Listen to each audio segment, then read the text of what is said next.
Okay, so meron tayong tanong dito sa isang followers natin kung paano maglagay ng drawing sa layout.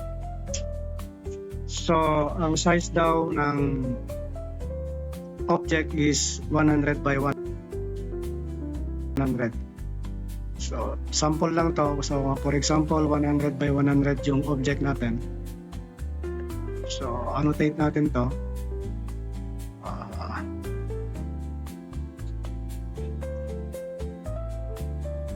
So, this is 100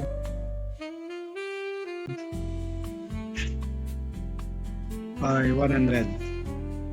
So, eto, ilalagay natin dito sa may title box na 6. So, subukan natin gawing 6 to using rectangular array. So, select natin yung modifying tool, rectangular array, select yung object, enter. Then, gawin natin tatlo ito. Then, we have 2 to make it 6.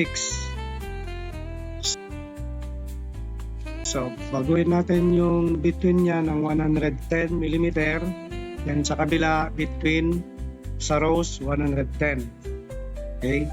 So, kapag inilagay natin itong object na to doon sa loob ng papel, hindi kasya. Okay?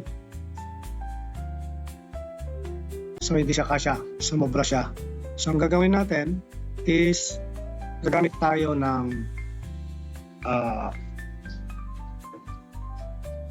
scale.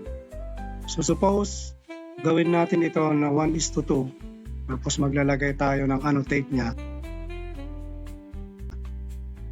Okay. So, this is 100. Enter. And 100. Enter. Okay. So, ilagay natin dito sa may layout. So, plus tayo.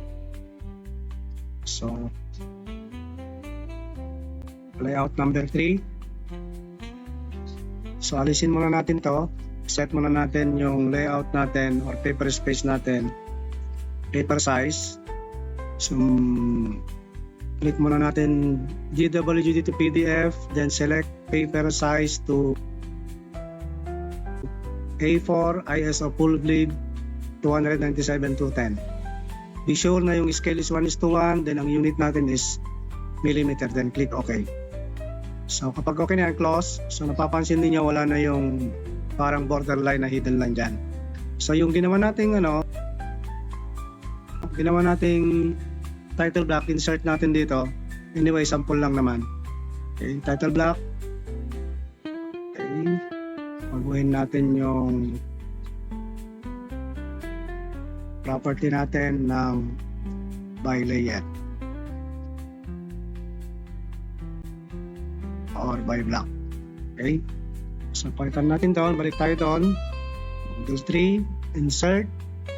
Title block. Okay. And click natin doon sa baba hanggang sa ito. Okay. Now, suppose this is your title block. Ilalagay natin yung object natin doon sa loob. So, viewport. Enter. Single. Okay. Then from the top left of your borderline to the lower right of your border line. Then, ito yung ilalagay natin na object. So, kung ano yung nilagay mo na scale doon sa model mo, which is 1:2, then click mo lang ito, 1:2. Okay, that is already your object. So, try natin tingnan sa may preview niya. So, modify, then preview natin. Then, that is already your object. Okay? So, I hope nakatulong yung video natin na to doon sa nagtatanong kung paano ilagay yung object doon sa loob ng layout or paper space. So, thank you very much.